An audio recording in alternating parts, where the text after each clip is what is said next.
Kita bersama-sama berdoa. Hati kami penuh dengan syukur ya Tuhan dalam ibadah hari ini. Hati kami terharu oleh karena belas kasih Tuhan, anugerah yang besar yang memanggil kami kembali beribadah dalam rumah Tuhan. Kami tahu tidak semua orang bisa datang, tapi kiranya Tuhan yang sama menjumpai setiap mereka. Ruangan bukan waktu atau bukan penghalang. Segala hal-hal yang bersifat fisikal akan ditembus dengan kehadiran Roh yang kudus. Dan biarlah berkat Tuhan akan nyata, akan berlimpah pada setiap kami. Jadikanlah hati kami ya Tuhan sebagai tanah yang subur, yang siap menyerap, menerima, berespons kepada firman yang hidup. Dan urapi hamba-Mu, kiranya dalam tangan Tuhan kuasa-Mu dinyatakan, berkat Tuhan dilimpahkan. Terima kasih Tuhan, kami bawa diri kami siap mendengar firman-Mu. Kami berdoa bersyukur dalam nama Tuhan Yesus. Amin. Shalom. Puji Tuhan kita boleh beribadah hari ini. Bapak Ibu sekalian, izinkan saya bertanya, bolehkah kita menghakimi? Bolehkah kita menghakimi seseorang? Menilai orang lain? Ada orang yang berkata begini, udahlah, gak usah menghakimi. Tidak boleh menghakimi orang lain. Siapa setuju dengan statement ini? Siapa yang gak setuju? Yang setuju, saudara punya karunia menghakimi. Yang tidak setuju, Anda mempunyai karunia melarikan diri dari orang yang perlu dihakimi. Kita akan sama-sama teruskan hari ini serial Khotbah di Bukit. Kita tiba di dalam Matius pasal yang ke-7. Kita sama-sama lihat kitab suci kita, Matius pasal yang ke-7, ayat yang pertama hingga ayat yang ke-5. Matius pasal ke-7. Dalam tahun ini kita terus mengeksposisi Matius 5 ayat demi ayat. Dan kita udah tiba di pasal terakhir daripada pembahasan Matius pasal 5 hingga ke-7. Ayat pertama hingga 5 saya akan membacakan demikian firman Tuhan. Jangan kamu menghakimi supaya kamu tidak dihakimi. Karena dengan penghakiman yang kamu pakai untuk menghakimi, kamu akan dihakimi, dan ukuran yang kamu pakai untuk mengukur akan diukurkan kepadamu. Mengapakah engkau melihat selumbar di mata saudaramu, sedangkan balok di dalam matamu tidak engkau ketahui? Bagaimanakah engkau dapat berkata kepada saudaramu, biarlah aku mengeluarkan selumbar itu dari matamu, padahal ada balok di dalam matamu? Hai orang munafik, keluarkanlah dahulu balok dari matamu, maka engkau akan melihat dengan jelas untuk mengeluarkan selumbar itu dari mata saudaramu. Rupa-rupanya ayat pertama ini dijadikan dasar atau alasan sebagian besar orang untuk apa? Melarang kita melakukan sebuah penghakiman kepada orang lain. Tuh lihat kata Tuhan Yesus, jangan kamu menghakimi. Ayat ini pakai menjadi dasar kita tidak boleh menghakimi. Setelah kembali pada pertanyaan di awal, bolehkah kita menghakimi? Apakah betul Tuhan Yesus kemudian melarang kita untuk membuat sebuah penilaian? Melarang kita untuk menghakimi seseorang? Apakah orang Kristen dilarang untuk kemudian menyatakan ini benar atau salah?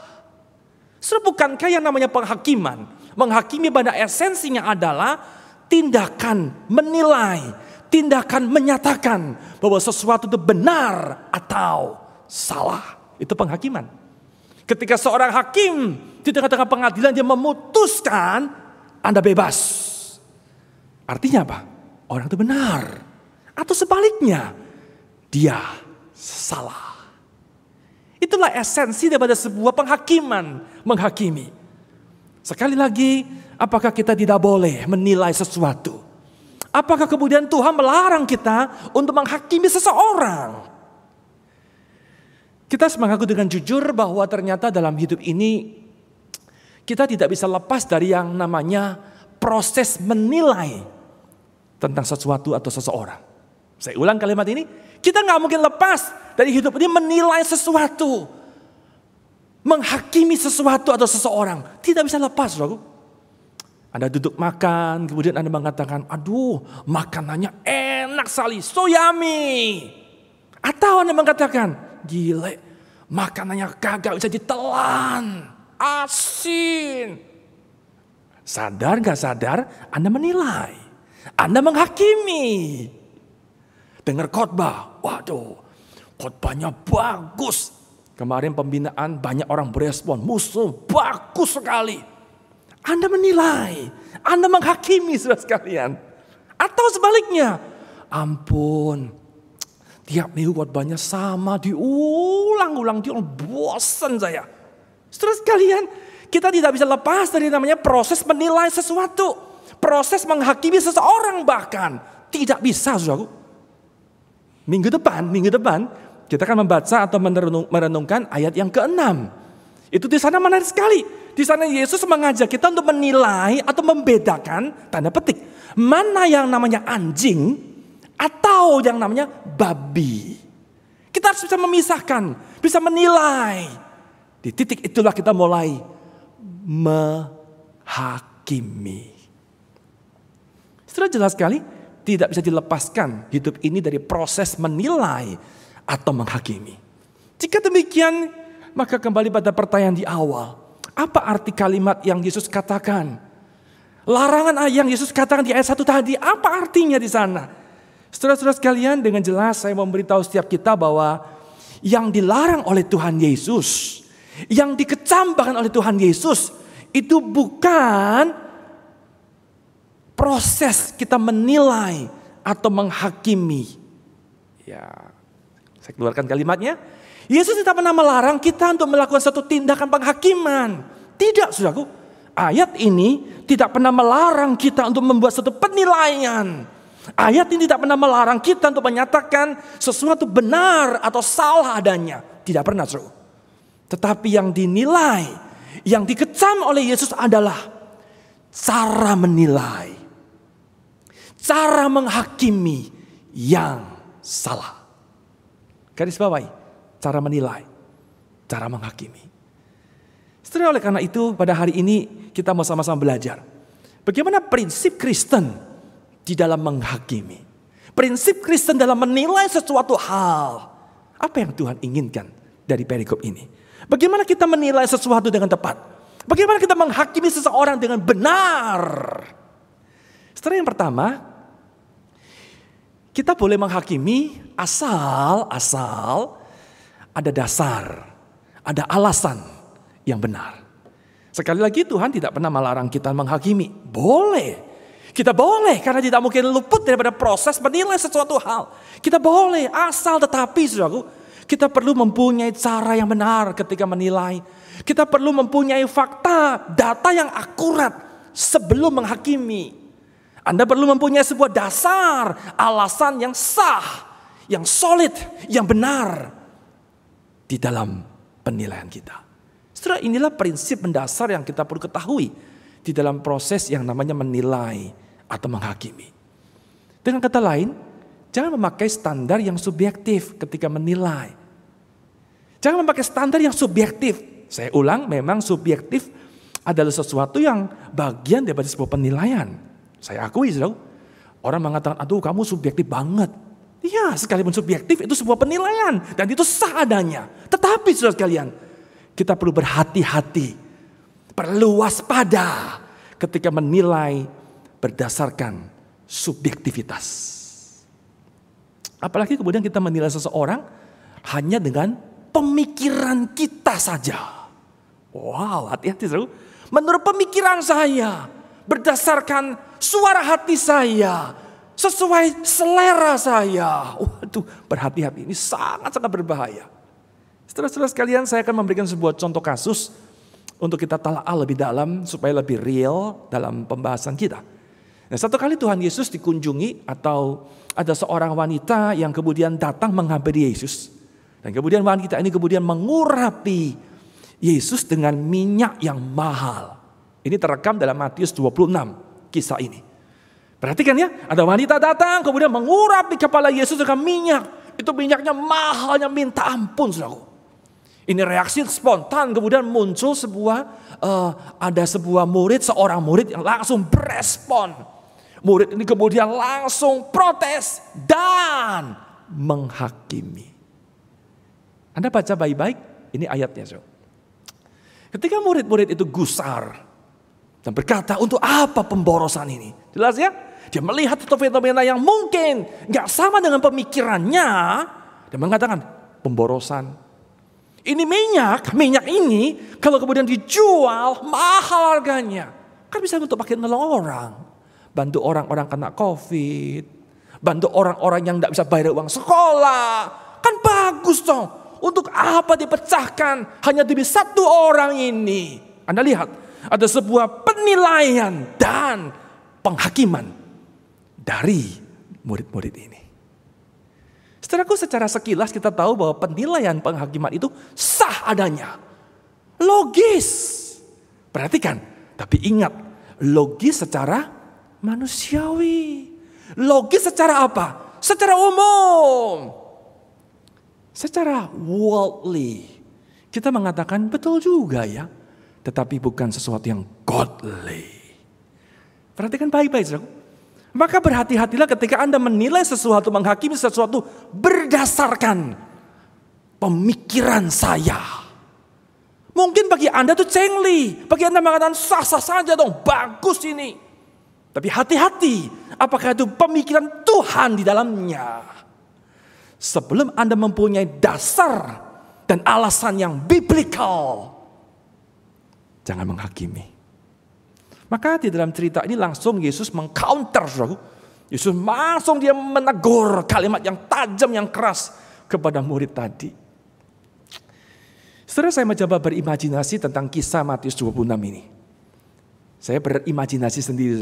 Saya pikir-pikir, andai kata ya, itu murid itu kemudian tidak perlu menghakimi. Ya, nggak perlu, saudara. Dia perhatikan, ini wanita kenapa ya? Minyaknya mahal luar biasa itu. Ditumpahkan, dipecahkan. Alangkah indahnya kemudian kalau si murid ini berkata, Tuhan, permisi tanya dong. Kenapa ya wanita itu kemudian memecahkan minyak yang mahal ini dan mengurapi engkau? Boleh tanya ya, apa tujuannya ya? Saya dalam imajinasi kemudian Yesus mulai menjawab begini. Begini loh, kamu tahu, apa yang dia perbuat ini adalah ekspresi cinta yang tulus kepada diriku. Kamu tahu nggak, apa yang dia perbuat ini adalah sebuah persiapan untuk apa?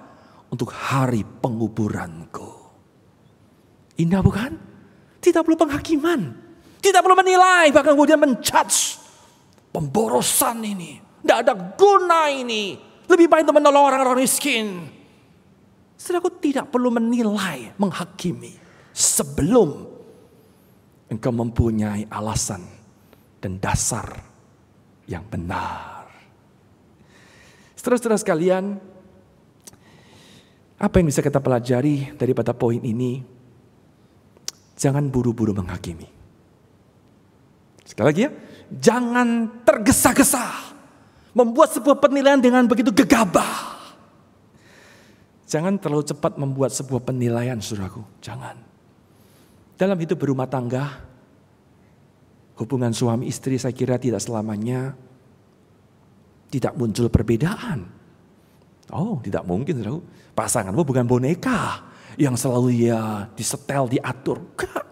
Dia manusia yang berkepribadian. Dia punya pilihan, dia punya sikap.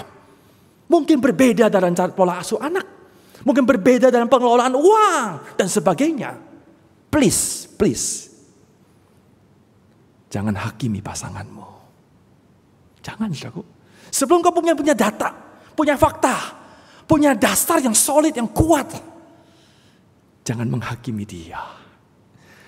Jangan mengatakan, kamu pasti begini. Kamu sudah saya perhatikan, sekian lama kelihatan kamu seperti ini. Saudaraku, jangan menghakimi. Jangan menilai terlalu cepat. Saudara, saya banyak belajar untuk tidak terburu-buru menghakimi ini dari relasi dengan anak saya, saudara. Kami berdua ini satu rumah ini lintas generasi. Saya termasuk generasi X, ya mengakulah tua, saudaraku ya. Anak saya itu termasuk Gen Z. Saya lihat pola pikirnya beda, gaya hidupnya lain, dunianya sangat berbeda banget, saudaraku. Saya pikir dulu zaman saya nggak begini nih.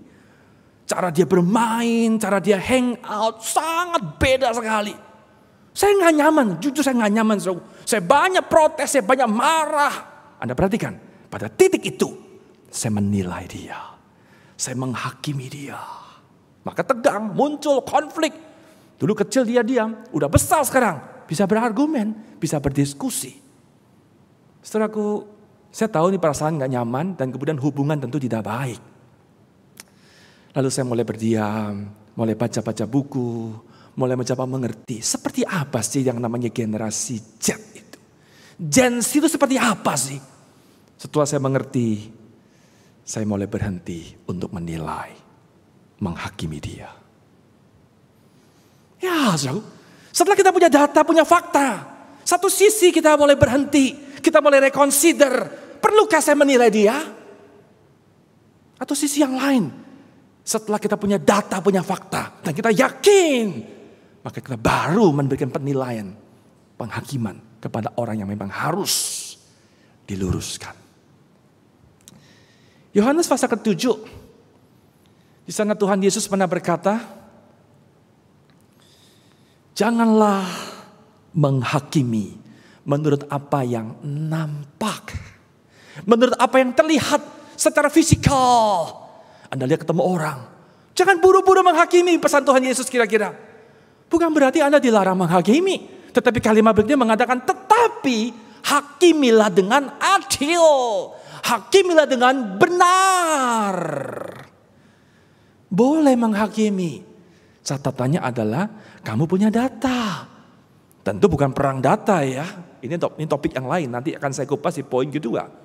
Kita punya data yang solid. Kita punya dasar yang benar. Baru kita boleh memberikan penilaian atau penghakiman.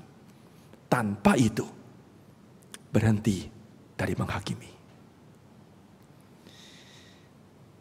Saya tutup poin 1 dengan sebuah kesimpulan sederhana.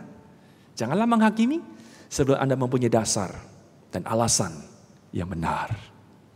Betapa indahnya kehidupan sebagai anak-anak Tuhan ketika kita menerapkan prinsip menghakimi yang Yesus ajarkan. Mulai hari ini belajar, saudaraku, jangan terburu-buru menghakimi dalam hidup berumah tangga, termasuk dalam hidup bergereja. Ya, bergereja, jangan buru-buru menilai, buru-buru menghakimi, mengatakan, waduh, sekarang ya gereja nih ya udah berubah. Udah mulai melenceng ini. Stop, jangan menghakimi, saudara. Sebelum engkau punya data, sebelum engkau punya analisa yang tajam, punya pemikiran yang alkitabiah, pemikiran yang telah ditundukkan di bawah firman Tuhan, stop, jangan menghakimi.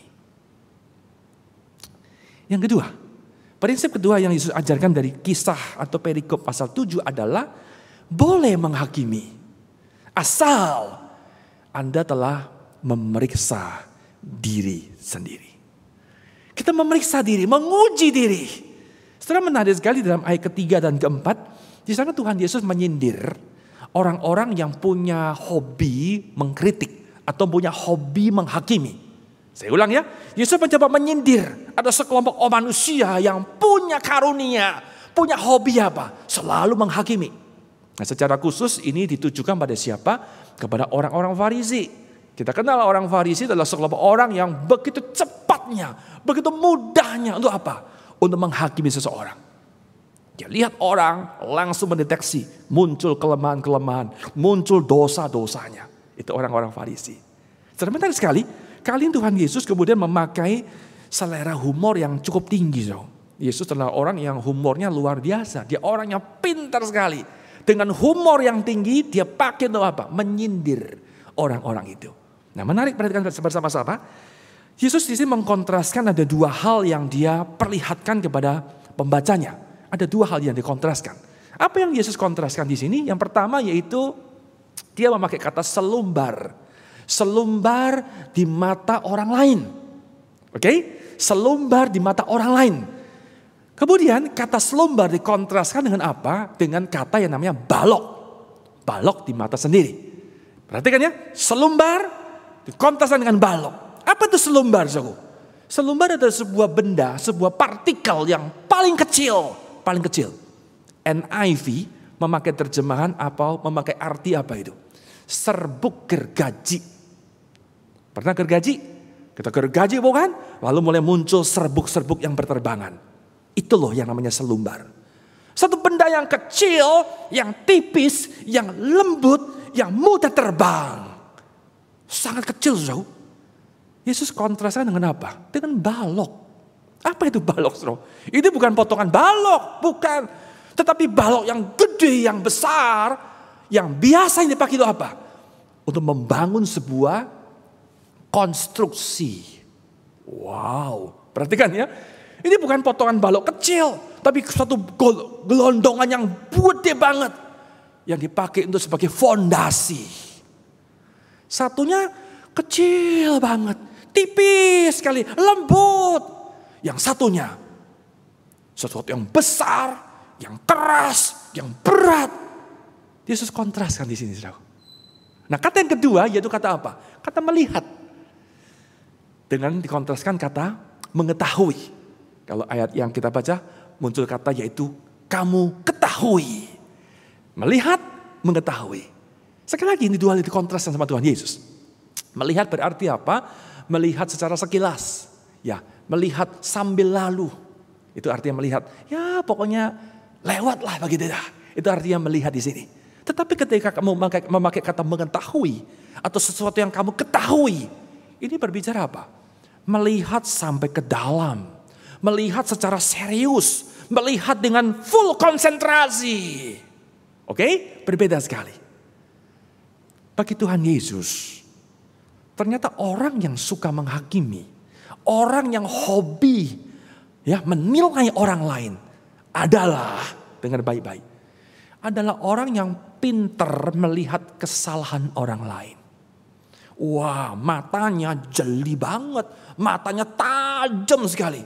Begitu lihat orang, walaupun hanya sekilas lihat, dia langsung mendiagnosa, langsung dia membaca, pasti ini dosa, ini pasti salah, pasti lemah. Misalnya ya, dalam gereja ketemu orang, Anda hanya kelirik dia, langsung Anda mengatakan, ini orang puhau, ini orang bermasalah, ini orang bla bla bla. Wah, begitu, cepat sekali menilainya. Padahal kesalahan dia belum tentu besar. Yang dia nilai cuma apa?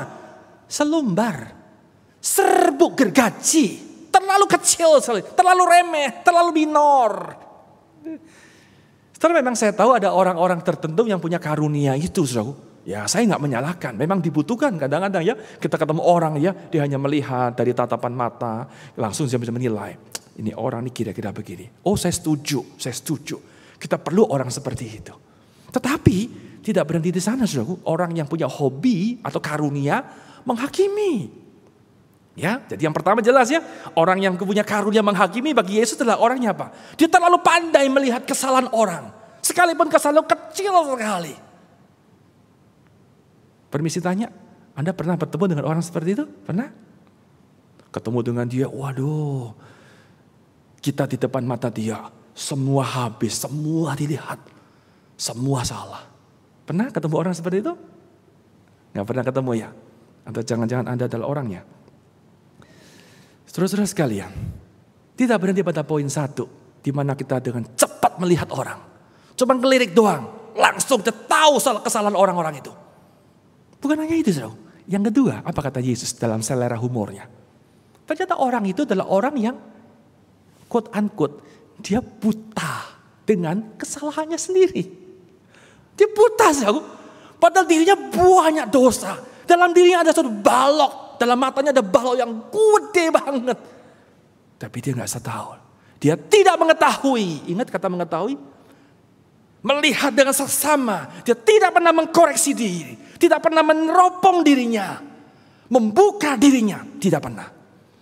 Saya memakai kalimat yang berbeda. Orang itu memang tidak mau tahu. Dengan kelemahan dirinya. Yang dia tahu apa? Orang lain. Kamu salah. Kamu salah. Yang ketiga, berikutnya. Ternyata orang yang Yesus kritik di sini. yang Yesus kemudian sindir? Orang yang punya hobi menghakimi orang lain.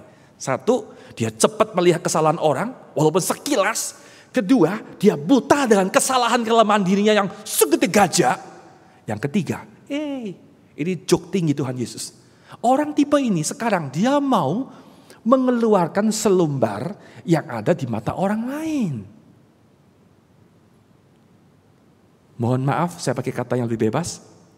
Mohon maaf ya, ini kan sama dengan orang buta, kemudian mau menolong orang lain yang matanya kelilipan. Tahu kelilipan? Anda naik motor, kemudian ada satu partikel masuk ke dalam mata kita, kemudian itu gatel, nggak nyaman begitu ya. Itu namanya kelilipan. Itu kan kata Tuhan Yesus ini. Orang yang punya kesalahan besar, orang yang buta dengan kesalahan dirinya, yang selalu mencari kesalahan orang lain, sekarang dia berusaha apa? Menolong orang yang kelilipan matanya. Padahal dirinya buta. Aneh bukan? Saudara, itulah perkataan Tuhan Yesus pada poin 2. Apa arti semua ini? Yesus berkata, kamu boleh menghakimi. Asal keluarkan balok yang ada di matamu. Yesus menyindir, emang kamu bisa menghakimi orang? Emang kamu bisa menilai kesalahan orang? Padahal kamu kan buta. Kamu sadar gak dengan dirimu ada kelemahan yang begitu banyak? Maka Yesus mengatakan, silahkan kamu menghakimi orang lain. Tapi please, bercerminlah diri. Ngaca. Lihat diri. Periksa diri. Saudara-saudara sekalian, kalimat ini saya mengutip sebuah terminologi yang dipakai oleh Martin Lloyd Jones, ya, seorang penulis buku Kristen yang baik. Ada satu kata yang saya mau pinjam dari Martin Lloyd Jones. Dia mengatakan self-righteous spirit.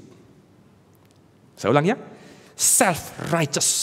Saudara berhati-hati, ya, hati-hati dengan yang namanya self-righteous. Apa itu? Merasa diri paling benar. Menganggap diri paling benar. Saya pasti benar. Saya selalu benar. Orang lain pasti salah. Saudara, aku berhati-hati dengan yang namanya self-righteous. Berhati-hati sekali.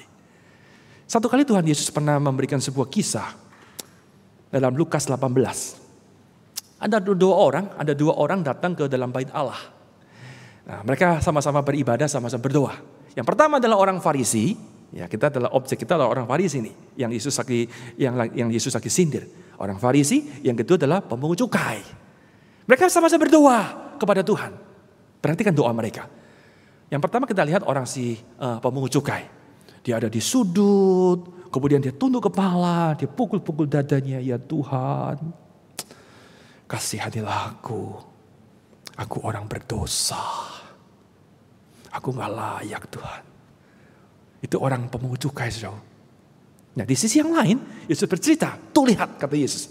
Ada siapa? Orang Farisi. Perhatikan doa dia. Perhatikan sikap dia. Dia mengangkat tangannya. Kita mencatat dengan jelas. Dia menganggap diri benar. Self-righteous. Apa yang menjadi isi doanya? Dia pamerkan. Saya berbuat ini, saya berbuat itu. Semua penilaian-penilaian positif secara lahiriah dia tonjolkan. Kalimat terakhir apa? Aku bukan seperti dia, pemungut cukai. Aku gak sama dengan orang itu. Perhatikan kutipan yang saya tuliskan di sini. Orang yang hobi menghakimi cenderung self-righteous. Camkan baik-baik, saudaraku. Orang yang hobi menghakimi, selalu lihat kesalahan orang, mencari kesalahan orang. Sekilas mata aja langsung dia pasti salah. Perhatikan, orang itu cenderung apa? Membenarkan diri. Menganggap diri paling benar. Dia selalu mengatakan dalam hati, saya benar. Semua orang salah. Saya pasti absolutely benar. Hati-hati, saudara. Kalimat berikutnya. Dan orang yang self-righteous adalah orang yang selalu buta dengan kelemahan dalam dirinya. Padahal dalam hidup dia, dalam mata dia ada balok yang gede. Dosa dia lebih besar daripada pemungut cukai. Tapi dia buta. Dia tidak mau tahu dia dengan kelemahan dalam dirinya itu. Saudara-saudara sekalian, berhati-hatilah dengan yang namanya self-righteous. Ini peringatan ditujukan pada orang-orang Kristen yang udah lama ke gereja. Termasuk para hamba Tuhan. Termasuk diri saya. Kita tahu banyak firman Tuhan. Kita udah sekian tahun jadi orang Kristen, puluhan tahun. Kita dengar khotbah yang dalam, yang berbobot. Kita tahu semua konsep firman Tuhan. Hati-hati. Itu jebakan bagi dirimu. Untuk apa? Self-righteous. Di titik itulah engkau mulai menghakimi orang lain. Di titik itulah engkau buta dengan dosa dan kesalahan dirimu. Mohon anugerah Tuhan dalam hal ini. Yang terakhir, yang ketiga. Ini ada sebuah kutipan menarik, tapi karena waktu saya nggak akan kupas. Ini pendekatan secara psikologi, tapi karena waktu saya tidak akan kupas.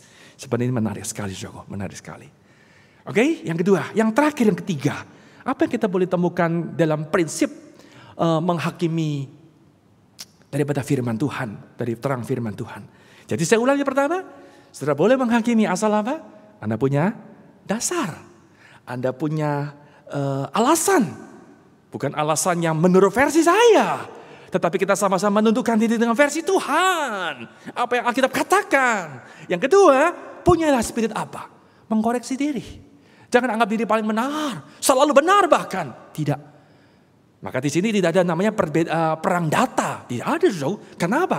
Karena saya merendah hati, saya merendahkan. Oke, saya punya data ini, saya punya opini begini. Ayo kita sama-sama belajar di hadapan Tuhan. Bukan menganggap diri paling benar. Bayangkan kalau hamba Tuhan, suami istri sama-sama pendeta, sama-sama rohaniwan, sama-sama tahu firman Tuhan, sama-sama hafal firman Tuhan. Saya mengatakan, saya punya penafsiran begini. Istri mengatakan, saya penafsir juga begini. Ini namanya perang firman ini. Mana yang benar ini? Betul? Saling menghakimi. Tuhan pun bingung, mana yang benar ini? Oh tentu tidak. Maka poin kedua, buang self-righteous. Yang ketiga, Anda boleh menghakimi asal penuh dengan cinta kasih. Gracious. Penuh dengan anugerah kelimpahan. Sekali lagi, Anda nggak salah untuk menghakimi orang lain. Tidak salah, jangan salah paham ya. Jangan salah paham. Yesus tidak pernah melarang kita untuk membuat sebuah penilaian kepada sesuatu hal, kepada seseorang bahkan. Apalagi kalau itu sesuatu yang keliru. Saya akan bacakan sekali ayat ke-5. Perhatikan ayat 5 supaya Anda lebih jelas. Ayat 5 dari Matius 7. Hai orang munafik, keluarkan dahulu balok dari matamu, maka engkau akan melihat dengan jelas. Untuk apa? Mengeluarkan selumbar dari mata saudaramu. Apa artinya? Kita bukan hanya dilarang untuk menghakimi, bukan. Malahan Tuhan ingin apa? Saudara seharusnya mengeluarkan selumbar atau serbuk gergaji dari mata orang lain. Kalau Anda adalah orang yang penuh dengan kasih Tuhan, seharusnya Anda memberitahu orang yang salah. Amin. Saya ulang ya. Kalau Anda mengatakan, udahlah, tidak usah menghakimi. Anda ingat statement saya di awal? Orang yang tidak mau menghakimi orang lain. Artinya apa? Anda punya karunia. Melarikan diri dari orang yang perlu Anda hakimi. Dari orang yang perlu Anda koreksi. Artinya apa? Anda gak mengasihi orang itu. Anda cuek. Dia salah. Dia menuju pada kesesatan. Anda diam. Anda mengatakan bodoh ah. Gak usah menghakimi. Anda salah, saudara. Justru sebagai anggota tubuh Kristus. Kita punya karakter yang luar biasa. Apa itu? Kita harus memberitahu. Tuhan ingin kita apa? Harus memberitahu. Tell the truth. Memberitahu, kamu salah. Tapi syaratnya, ingat yang poin 2. Beresin dulu diri sendiri. Periksa, ada balok di mata saya. Milikilah mental apa? Rendah hati. Bukan merasa diri paling benar. Dan yang ketiga, ketika Anda menghakimi orang lain, saudara perlu mempunyai cinta kasih. Saudara berimajinasi, kalau pasangan kamu kemudian matanya kelilipan, kemasukan benda tertentu. Anda sebagai istri atau sebagai suami, apa yang Anda lakukan kepada pasanganmu? Hani, tolong dong, mata saya kelilipan ini. Kemudian Anda mengatakan, baik sini, buka mata, lebar-lebar, ambil selang, cuci mobil, semprot. Waduh, serbuknya hilang, seluruh mata copot. Nggak mungkin toh, tidak mungkin. Artinya apa? Kamu perlu dengan penuh kelemah lembutan. Kita tahu dia bermasalah, kita tahu ada sesuatu dalam diri orang itu yang harus dikoreksi. Maka kita perlu dengan kelembutan. Kita buka matanya, kita tiup dia, kita teteskan dan sebagainya. Yesus berkata di ayat kedua, ukuran yang kamu pakai untuk mengukur orang lain akan diukurkan kepadamu. Saya percaya Anda tentu ingin diperlakukan dengan sikap kasih ketika Anda salah, bukan? Perlakukan kepada orang lain hal yang sama. Saudara-saudara sekalian, John Owen, ini seorang teolog reform yang tulisannya sangat dalam sekali. Saya terjemahkan dengan bebas. Natur, ujung daripada penghakiman, ya, bahkan penghukuman. Ya, kita mulai menghakimi seseorang, kita mulai menegur dia. Apa sih ujungnya? Apa sih endingnya itu? Apa sih natur daripada penghakiman Kristen itu? Adalah apa? Korektif. Dengan kasih kita mengkoreksi dia. Bukan balas dendam. Sudah ngomongnya, awas ya. Ntar ya, gue cari waktu. Gue libas kamu ya. Lagi rapat, gue tungguin. Gue lempar bom waktu. Bom apa tuh? Bom nuklir. Boom, syukurin kamu. Bukan itu, saudaraku. Memang kita tahu dia salah. Tapi bukan karena Anda dendam. Kata Owen, bukan kata saya. Bukan. Tapi kenapa? Dengan hati yang penuh kasih. Kamu mengkoreksi dia. Kamu mengatakan, brother, ada selumbar di matamu. Izinkan aku mengambil. Izinkan aku meluruskan kamu. Pasanganmu beritahu, honey, sorry ya. Bukan karena kemarin aku marahin kamu. Bukan karena kemarin kamu tegur salahku. Sekarang saya koreksi kamu. Bukan. Tapi betul-betul aku mengasihimu. Aku beritahu ya. Ada hal yang perlu dikoreksi dalam hidupmu. Dasarnya adalah kasih. Bukan untuk menghancurkan. Tetapi apa? Healing. Kamu ingin jadi orang yang kemudian memberkati orang lain. Menjadi pribadi-pribadi yang sehat. Di dalam gereja, dalam keluarga. Semua dimulai ketika kita memberikan penilaian penghakiman di bawah terang firman Tuhan. Waktunya habis. Mari kita belajar hari ini, saudaraku. Tuhan tidak pernah melarang Anda dan saya menghakimi atau menilai sesuatu atau seseorang. Tapi please, sebelum menilai, menghakimi, Tuhan memberi firman. Jangan buru-buru. Jangan terlalu cepat menghakimi. Stop judging. Sebelum. Yang pertama, Anda punya dasar alasan yang kuat. Yang benar. Kedua, miliki hati yang mau dibersihkan terus-menerus. Hati yang mau dikoreksi. Hati yang terbuka di hadapan Tuhan. Dan milikilah cinta kasih daripada Tuhan sendiri. Amin, saudaraku. Mari kita tundukkan kepala. Kita masuk di dalam doa. Saya mengundang Pastor Tommy untuk boleh memimpin kita di dalam doa meresponi firman Tuhan. Mari kita berdoa. Kami bersyukur kepadamu ya Tuhan untuk pemberitaan firman yang sudah kami dengar. Biarlah melalui firman Tuhan, sekali lagi kami diingatkan bagaimana cara kami menghakimi sesama kami. Dan Tuhan yang menolong kami, menopang kami untuk dengan cinta kasih, untuk memperhatikan dan kami boleh memulihkan sehingga kehidupan kami sebagai umat Kristen dan kehidupan sebagai anak-anak Tuhan, sungguh-sungguh kami boleh mendapatkan pengertian hikmat dan bijaksana yang daripadamu. Terima kasih ya Tuhan, sekali lagi untuk firman yang sudah kami dengar, sehingga Tuhan yang memampukan kami dapat mengaplikasikan firman itu di dalam kehidupan kami hari lepas hari. Dalam nama Tuhan Yesus, kami berdoa dan kami mengucap syukur. Amin.